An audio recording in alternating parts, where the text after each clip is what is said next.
오늘도 변함없이 하나님의 은혜를 사모하면서 이 각자의 처소에서 예배를 드리시는 우리 예진교회 성도님들의 심령 가운데 우리 하나님의 한량없는 은혜가 함께 하시게 되시기를 주님의 이름으로 축복합니다. 제가 이 초등학교 때 어떤 학원을 다녔었는데요. 그 학원을 다니면서 유독 거슬리는 것이 하나 있었습니다. 그 학원의 입구에 이 88 올림픽의 마스코트였던 호돌이 인형이 세워져 있었는데요. 들어오면서 그 호돌이 인형에게 인사를 해야 된다라는 규칙이 있었기 때문입니다. 이 군인들이 이제 처음에 상급자를 보면 충성 이러지 않습니까? 그런데 저희는 이제 어떻게 해야 되냐면 원장님을 보면 이 두 손가락으로 호돌 이렇게 인사를 해야 됐어요. 근데 이제 원장님한테 그렇게 인사하는 것까지는 괜찮았는데 들어오면서 그 앞에 있는 인형에 대고 호돌 이렇게 해야 되니까 그게 마음에 뭔가 거슬렸던 거예요. 자, 왜냐하면 그 당시에 저는 교회를 다니면서 배우기로는 우리가 어떤 경우에도 우상을 만들어서도 안 되고 그 우상에게 절하면 안 된다고 배워왔었는데 호돌이에게 인사한다라는 것 그 자체가 강력한 우상 숭배처럼 느껴졌기 때문입니다. 자, 그렇기 때문에 한 사람의 믿는 어린이로서 이러한 불의를 도무지 견딜 수가 없어가지고 이 엄마한테 얘기를 해가지고 과감하게 그 학원을 때려쳤던 기억이 납니다. 물론 지금 와서 생각해보면 그 학원 선생님이 나름 이 규칙과 예절을 가르치기 위해서 그런 건데 뭘 그렇게까지 예민했나 뭐 이런 생각도 들기도 하지만 당시에 저로서는 이 굉장히 심각했어요. 예수님을 믿는 사람이 이러한 우상 숭배와 절대로 타협할 수 없다라는 생각이 가득했던 것이죠. 자, 그런데 사실은요, 교회를 다니는 우리들에게는 바로 이러한 정서들이 가득한 것이 사실입니다. 자, 하나님을 믿는 우리들이 우상들에게 엎드려 절을 한다거나 점을 치는 것은 도무지 있을 수 없는 일이고요. 심지어 우상을 섬기는 곳에서 나오는 음식마저도 먹어서는 안 된다고 배워왔죠. 자, 이렇듯 우상 숭배는 하나님을 믿는 우리들에게 가장 큰 범죄인 것입니다. 자, 그런데 사무엘상 15장 23절을 보니까 바로 이러한 신앙의 전통과 정서를 가지는 우리들에게 너무나 중요하고 의미 있는 말씀이 나옵니다. 자, 제가 한번 읽어볼게요. 거역하는 것은 점치는 죄와 같고 완고한 것은 사신 우상에게 절하는 죄와 같음이라. 자, 하나님을 믿는 우리들에게 우상 숭배야말로 가장 큰 범죄인데 사실은 우리 하나님을 거역하거나 하나님 앞에 완고한 태도를 보이는 것이야말로 우상 숭배만큼이나 큰 범죄라는 이야기를 하고 있는 거예요. 자, 한번 따라해 볼까요? 거역하는 죄. 완고한 태도는 우상 숭배와 같다. 자, 이번 시간에는요, 이 성령의 지배를 받지 못하고 크게 범죄한 이 사울의 모습을 통해서 바로 이런 종류의 이야기를 나눠보려고 하는데요. 큰 은혜 받으시는 저와 여러분들 되기를 주님의 이름으로 축복합니다. 자, 먼저 오늘 우리가 읽은 본문을 제대로 이해하기 위해서는 사실은 출애굽기 17장의 내용을 묵상해 볼 필요가 있습니다. 자, 출애굽기 17장을 보면 이스라엘은 난생 처음 광야에 살게 되는 장면이 담겨져 있어요. 자, 지금 이곳은 먹을 물과 양식이 부족하고 그야말로 풀 한 포기가 자라나기 어려운 황무지와 같은 땅인 것이죠. 자, 그러니 생전 이런 곳에서 살아본 적이 없는 유목민족이 얼마나 힘이 들었겠습니까? 자, 사람은 사람대로 힘들고요. 그들이 키우는 가축은 가축대로 굉장히 힘들어 했을 거예요. 제가 얼마 전에 그 TV에서 뭐 걸어서 세계 속으로 뭐 이런 것들 프로그램을 본 적이 있는데 그 한 유목민족이 이 풀을 찾아서 헤매는데 이상기후로 인해서 가축에게 먹을 이렇게 곡식이 이 풀들이 없어진다고 하더라고요. 그래서 봤더니 이 가축들이 빼싹 말라가지고 뼈밖에 없어가지고 이 걸어다니는 것이 안쓰러울 정도의 장면을 본 적이 있거든요. 아마 이스라엘 백성 상황이 그런 상황이에요. 지금 자신들이 키우는 양과 소를 먹여야 되는데 먹을 곡식이 충분해요? 충분하지 않아요? 충분하지 않은 상황인 것입니다. 자, 그리고 결정적으로는 수시로 백성들 외에 불만과 불평이 터져나와서 지금 이들을 이끄는 모세가 죽을 지경에 이르게 됩니다. 자, 그런데 안타깝게도 이스라엘 민족이 이렇게 가장 지치고 힘든 순간에 누가 쳐들어옵니까? 아말렉 민족이 쳐들어오게 돼요. 자, 물론 우리가 잘 아는 것처럼 하나님께서 함께 해주신 덕분에 전쟁에서 승리를 합니까? 패배를 합니까? 승리를 합니다. 자, 모세가 두 손을 높이 들고 기도할 때는 이 승리를 하고 지쳐가지고 내리면은 패배를 하니까 옆에 있는 아론과 훌이 이 모세의 양발을 받쳐주어서 전쟁에 승리한다라는 이야기를 우리는 너무나 잘 알고 있어요. 자, 하지만 그럼에도 불구하고 이스라엘 입장에서는 자신들이 가장 힘들고 괴로울 때 침입한 이 아말렉 민족이 눈에 가시처럼 여겨질 수밖에 없었던 것입니다. 자, 그런데 이것은 이스라엘을 다스리시는 하나님께서도 마찬가지였던 것 같아요. 아말렉과의 전쟁이 끝난 뒤에 우리 하나님께서 이런 말씀을 하십니다. 여호와께서 맹세하시기를 여호와가 아말렉과 더불어 대대로 싸우리라. 자, 하나님께서 뭐라고 하시래요? 아말렉을 가만히 두지 않겠다고 말씀하십니다. 하나님께서는 아말렉 민족의 범죄를 기억하시고 있다가 반드시 심판하실 것을 약속하신 거예요. 자, 그러니까 사무엘상 15장에 나오는 아말렉 민족을 향한 진멸 명령은요, 어느 날 갑자기 사울에게 쏟아진 이 즉흥적인 명령이 아닌 거예요. 이스라엘에 있는 모든 백성들이 생명처럼 여기는 모세 오갱을 통하여서 후손에 이르는 강력한 명령이기도 하고요. 이스라엘 민족에게는 일종의 수건사업 비슷한 것이었습니다. 자, 그런데 바로 이스라엘 민족이 그토록 바라고 뜻하던 절체절명의 순간에 이스라엘을 다스리는 사울이 아주 이상한 태도를 보이고 있습니다. 자, 어떤 태도를 보이고 있습니까? 우리 다 같이 15장 9절 말씀 같이 한번 읽어보겠습니다. 시작! 사울과 백성이 아각과 그의 양과 소의 가장 좋은 것 또는 기름진 것과 어린 양과 모든 좋은 것은 남기고 진멸하기를 즐겨 아니하고 가치 없고 하찮은 것은 진멸하니라. 자, 사울은요, 반드시 아말렉의 모든 것을 진멸하라는 하나님의 명령을 거절해요. 자, 아말렉이 키우던 가장 좋은 것과 기름진 것을 누가 가져요? 자기가 갖고 가치 없고 하찮은 것만 진멸했다라고 기억합니다. 자, 이것이 바로 무엇인 줄 아십니까? 아까 제가 말씀드렸었던 거역하는 죄인 거예요. 혹자는 바로 이 본문을 묵상하면서 이 하나님께서 너무 잔혹한 거 아니냐고 이렇게 의문을 제기하시는 분도 있어요. 자, 만물을 사랑하시는 하나님께서 어떻게 이렇게 이스라엘만 사랑하시고 아말렉을 이처럼 차별하시냐면서 분노하곤 합니다. 자, 하지만 성경을 그렇게 오늘날 우리들의 시각을 가지고 읽고 싶은 대로 읽어서는 안 됩니다.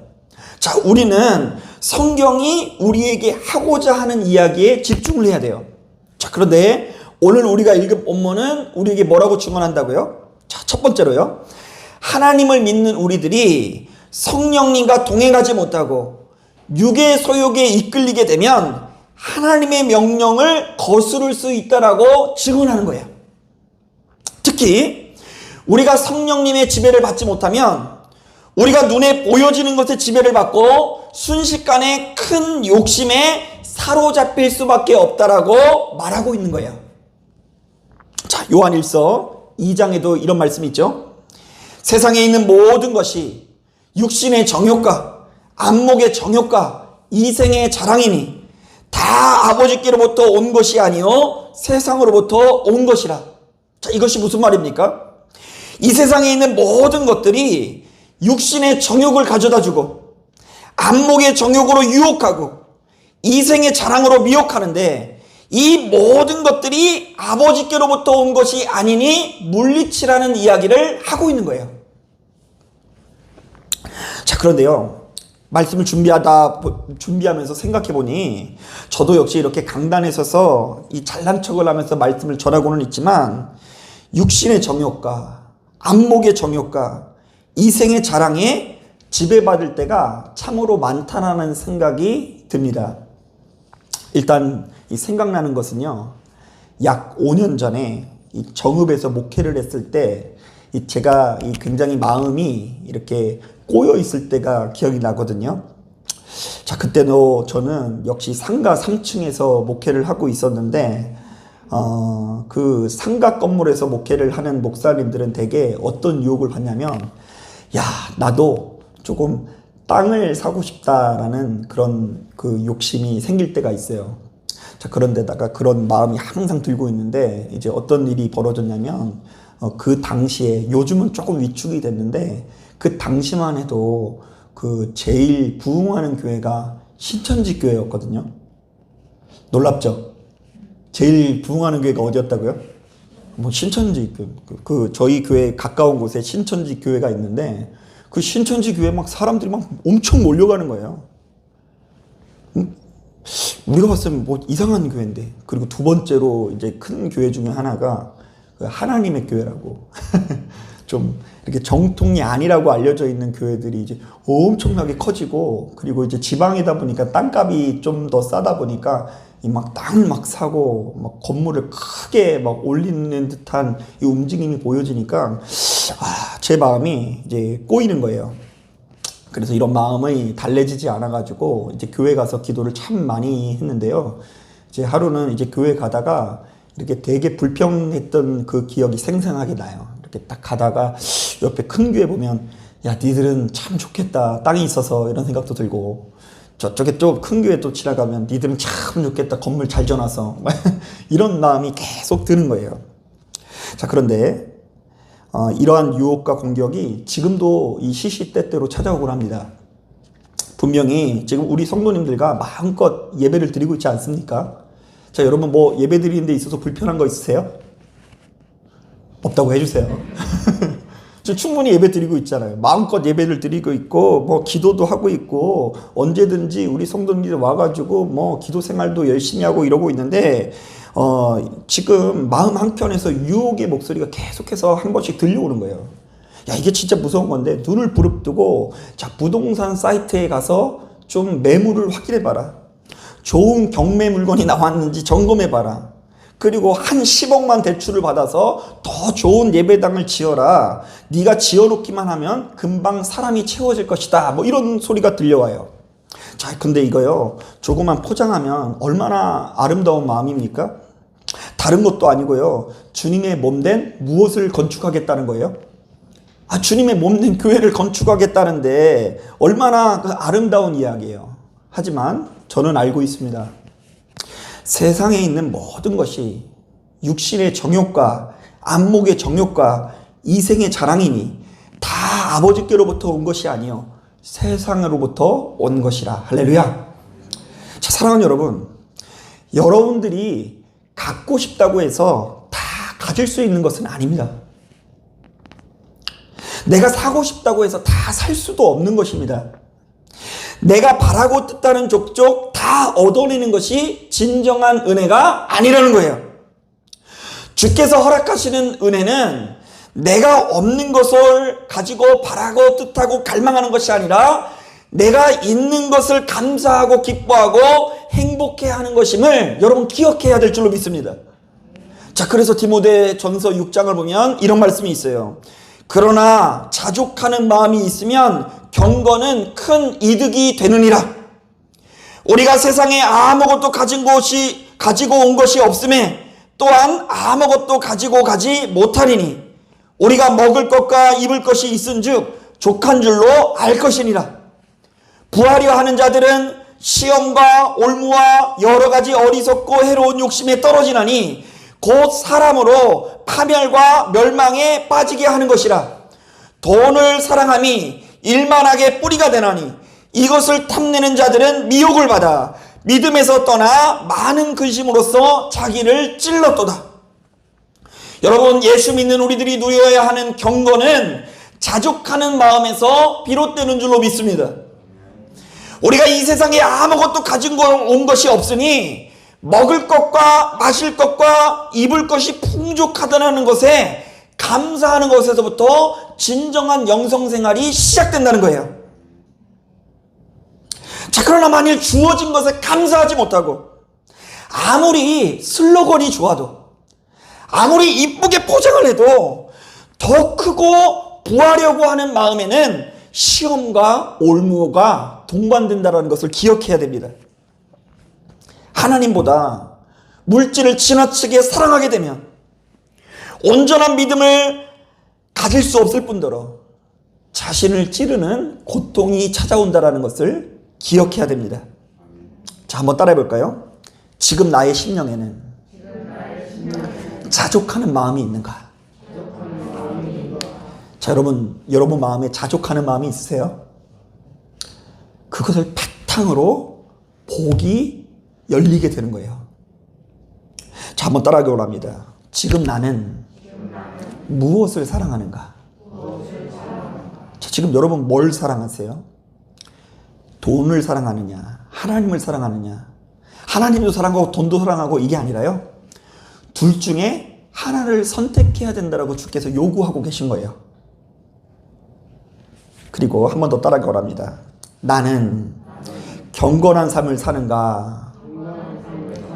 미혹된 삶을 사는가?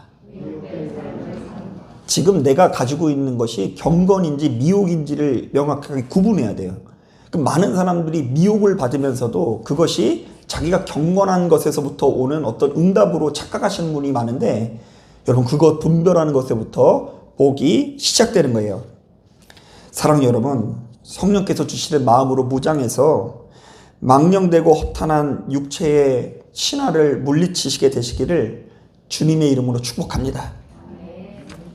자, 그런가 하면 두 번째로 오늘 우리가 읽은 본문은 또 뭐라고 증언하고 있냐면요, 성령의 지배를 받지 못한 사울의 모습을 이렇게 고발하고 있어요. 자, 우리 다 같이 13절 말씀도 한번 읽어보도록 하겠습니다. 13절 시작. 사무엘이 사울에게 이른즉 사울이 그에게 이르되 원하건대 당신은 여호와께 목을 받으소서 내가 여호와의 명령을 행하였나이다 하니. 자, 여러분 어떠세요? 지금 사울의 모습이 좀 뻔뻔하지 않습니까? 자, 엄연히 지금 이 사울이 아말렉을 진멸을 했어요, 못했어요? 진멸하지 않았죠. 자, 그러면서 그 사울이 사무엘을 만날 때 뭐라고 이야기하냐면 자신이 여호와의 명령을 다 행했다라고 말하고 있습니다. 자, 그러니까 아무것도 안 한 사람이 뭐든지 되게 잘한 사람처럼 연기를 하고 있는 거예요. 자, 성경을 보면 하나님 앞에 거짓된 태도를 보이는 다양한 사람들이 실제로 있긴 있습니다. 이 창세기만 봐도 아담과 하와가 그렇지 않습니까? 하나님께서 먹지 말라고 한 열매를 먹고는 이 시치미를 뗍니다. 자, 그리고 이 가인도 역시 자신의 아우 아벨을 죽여놓고 하나님 앞에 그 모든 것을 모른 척하기도 합니다. 자, 그런데 이들은 엄연히 따졌을 때 하나님을 좀 무서워서 거짓말을 한 경향이 있어요. 하나님을 좀 무서웠고 두려우니까 어쩔 줄 몰라서 이렇게 거짓말을 하는 것이 있는데, 사울은 좀 다른 것 같아요. 자, 그의 양심이 완전히 죽어버리고 딱딱하게 굳어졌기 때문에 나오는 거짓말인 것을 우리는 알 수 있죠. 사실 이 13장 23절에 나오는 이 완고함이라는 말이 바로 이런 상태를 일컫습니다. 자, 완고함이라는 말은 원어상으로는 파짜르라고 말하는데요. 자, 본래 뜻은 새들이 부리로 쪼다라는 의미가 있어요. 자, 그런데 여러분 생각해 보세요. 새들이 부리로요, 딱딱한 것을 쪼을 것 같아요? 부드러운 걸 쪼을 것 같아요? 예, 딱딱한 것을 쪼아 먹는 거예요. 자, 그러니까 새들이 딱딱한 무엇인가를 쪼아 먹는 것 아니겠습니까? 자, 이때의 딱딱함, 굳어져 있는 어떤 물체가 완고한 상태인데요. 자, 우리의 심령이 완전히 둔해지고 굳어지고 뻔뻔스러워진 상태를 바로 완고한 상태라고 일컫는 것입니다. 자, 그런데 지금 사울 왕의 상태가 딱 그렇다라는 것을 알 수 있어요. 자, 하나님의 명령을 전혀 아무것도 지키지 않았으면서 일말의 가책도 느끼지 않는 것입니다. 자, 우리 하나님을 두려워하는 마음을 잃어버리게 된 거예요. 자, 그래도 여러분 사람이요, 살아있으면 염치라는 것이 있습니다. 무엇이 면목이 없고 무엇이 부끄러운지에 대한 감각을 가지고 있습니다. 자, 그러나 사람이 생명을 잃어버리게 되면 완전히 무감각해 되어서 뻔뻔하게 되는 것입니다. 자, 이것이 무서운 이유는 하나님께서 보셨을 때 가장 최악의 상태가 바로 이렇듯 완고한 상태이기 때문에 그렇습니다. 자, 에베소서 4장을 보면 이런 말씀이 있어요. 그들의 청명이 어두워지고 그들 가운데 있는 무지함과 그들의 마음이 굳어짐으로 말미암아 하나님의 생명에서 떠나 있도다. 자, 이거 들어보니까 생명 있는 사람 이야기예요? 생명이 떠난 사람 이야기예요? 생명이 떠난 사람 이야기인데 그 밑에 보면 이런 말씀이 있어요. 그들이 감각 없는 자가 되어 자신을 방탕에 방임하여 모든 더러운 것을 욕심으로 행하되. 자, 하나님의 생명에서 떠난 사람을 가리켜서 뭐라고 말합니까? 마음이 완전히 굳어져서 감각이 없는 사람이 되었다라고 말하고 있어요. 자, 그런데요, 우리가 성령님과 충분히 교제하지 않고 겉으로만 신앙생활하면 바로 이러한 모습이 나타날 수밖에 없는 거예요. 자, 우리의 심령이 완고해져서 뻔뻔한 사람이 되어집니다. 너무나 미안해야 되는 사람이 오히려 큰 소리를 냅니다. 아무것도 안 하는 사람이 도리어 목에 힘을 주고 다닙니다. 자신의 눈에 있는 이 들보를 보지 못하고 남의 눈에 있는 이 결을 나무라기 시작하는 거예요. 자, 안타깝게도 우리가 이런 상태가 되면 하나님의 말씀이 그 심령에 들어갈 여지가 없어져요. 왜요? 아무리 대단한 말씀이 선포돼도 그것은 옆에 사람이 들어야 하는 말씀이지 내가 듣고 간직해야 되는 진리의 말씀으로 여길 수가 없기 때문입니다. 그래서 뭐 이런 사람들은 어떻게 되냐면 말씀을 탁 들으면 다 그냥 맨날 옆구리를 찌르게 돼요. 들었어? 이거 딱 누구를 위한 말씀이라고요? 당신을 위한 말씀이라고. 그리고 누구를 위한 말씀은 아니에요.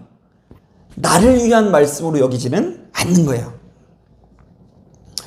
우리 주님께서 이 땅에 오셨을 때 사실은 바리새인들과 서기관들이야말로 이렇듯 완고한 사람이었던 것 같습니다.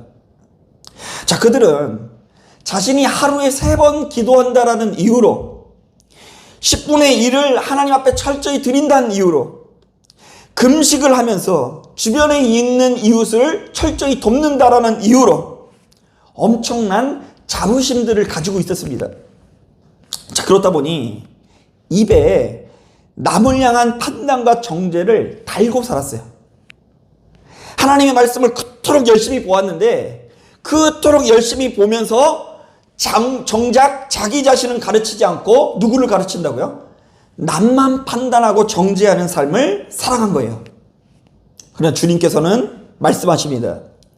독사의 자식들아, 너희는 악하니 어떻게 선한 말을 할 수 있느냐? 이는 마음에 가득한 것을 입으로 말함이라. 자, 제일 악하고 더러운 것은 너 자신이라는 말씀이죠. 자, 계속해서 이런 말씀도 하십니다. 외식하는 자여, 먼저 내 눈 속에서 들보를 빼어라. 그 후에야 밝히 보고 형제의 눈 속에서 티를 빼리라. 자, 이 사람 저 사람 판단하지 말고 너나 잘하면 된다라고 이야기하는 거예요. 자, 사도 바울도 로마서를 통해서 말씀하고 있는데요. 자, 로마서 2장에 나와 있는 이 말씀이 우리에게 너무나 중요한 말씀이에요. 한번 들어보세요. 유대인이라 불리는 내가 율법을 의지하며 하나님을 자랑하며 율법의 교훈을 받아 하나님의 뜻을 알고 지극히 선한 것을 분간하며 맹인의 길을 인도하는 자여, 어둠에 있는 자의 빛이요, 율법에 있는 지식과 진리의 모본을 가진 자로서 어리석은 자의 교사요, 어린아이의 선생이라고 스스로 믿으니. 자, 유대인들이 정말로 자기는 선생과 같은 사람이라고 스스로 어떻다고요? 믿었대요. 자, 그런데 들어보세요. 진짜 하고 싶은 말이 이 얘기예요.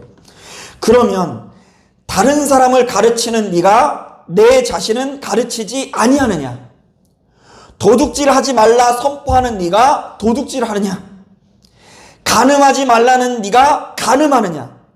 우상을 가증히 여기는 내가 신전 물건을 도둑질하느냐? 율법을 자랑하는 네가 율법을 범함으로 하나님을 욕되게 하느냐? 기록된 바와 같이 하나님의 이름이 너희 때문에 이방인 중에서 모독을 받는도다. 자, 하나님이 왜 모독을 받는데요? 하나님을 모르는 사람 때문이 아니라 하나님의 말씀을 너무나 잘 알고 있는 사람 때문에 도리어 우리 하나님이 모독을 받는다라고 말씀하고 있는 거예요. 사랑하는 여러분, 그렇기 때문에 우리가 신앙생활을 통해서 예배를 통해서 일어나야 되는 가장 근본적인 작용은 우리 스스로의 죄를 깨닫는 것이어야 합니다. 내가 한 주 동안 얼마나 큰 범죄를 저질렀고 얼마나 허물 많고 어리석은 존재인지를 깨닫는 작용이 번번이 일어나야 될 줄로 믿습니다. 자, 이것이야말로 화목제물이 되시는 예수를 진정으로 만나는 사람들에게 나타나는 믿음의 작용인 것을 깨닫길 바랍니다. 자, 말씀을 정리합니다. 자, 제가 계속해서 말씀을 전하면서 무엇을 강조했냐면, 거역하는 것은 점치는 죄와 같고 완고한 것은 사신 우상에게 절하는 죄와 같음이라. 자, 이 사무엘상 15장 23절의 말씀을 강조했어요.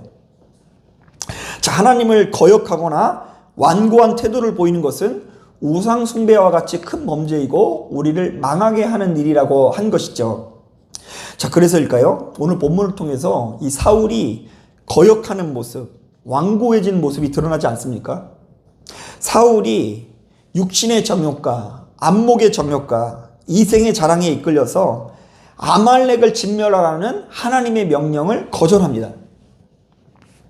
그리고 큰 범죄를 저지르면서도 아랑곳하지 않고 아주 뻔뻔하게 자기가 하나님의 명령을 다 지켰다라고 이 거짓된 태도를 보이는 것을 보게 돼요. 자, 그런데 바로 이러한 이 사울에게 하나님께서 어떤 판결을 내리신 줄 아세요? 자, 15장 23절 우리 끝까지 한번 읽어볼게요. 23절 우리 같이 한번 읽어보겠습니다. 시작. 이는 거역하는 것은 점치는 죄와 같고 완고한 것은 사신 우상에게 절하는 죄와 같음이라. 왕이 여호와의 말씀을 버렸으므로 여호와께서도 왕을 버려 왕이 되지 못하게 하셨나이다 하니. 자, 사실상 사울의 왕권이 이때부터 철회가 돼요. 이제 더 이상 너는 하나님을 믿는 사람이 아니다. 하나님의 백성인 이스라엘을 다스릴 어떤 자격이라는 것이 있다 없다? 없다. 그러면서 사울에게 있는 왕권이 사실상 다윗에게 옮겨지는 결정적인 역할이 나타나게 되는 걸 보게 돼요. 사랑하는 여러분, 이 사실을 깨닫고 우리가 성령님과 동행하면서 하나님 앞에 철저히 순종하고 겸손한 태도를 간직하기 위해서 노력해야 됩니다. 우리가 어쩌다가 교회에 나오는 것이 어려운 것이 아니라 우리의 마음을 한결같이 지키기가 어려운 것 같아요. 어떻게요? 우리의 마음을 내가 살고 싶은 대로 사는 것이 아니라 내가 보고 싶은 대로 보는 것이 아니라 하나님께서 말씀하신 대로 살아가는 것이 어려운 거고요. 하나님 앞에 처음과 같이 한결같이 겸손한 태도를 가지는 것이 어려운 거예요. 사랑하는 여러분, 오늘 우리의 힘으로 할 수 없으니 성령님과 동행하는 가운데에 바로 이러한 인도함을 받아서 끝까지 생명을 지키시는 저와 여러분들 되시기를 주님의 이름으로 축복합니다. 자, 기도하겠습니다.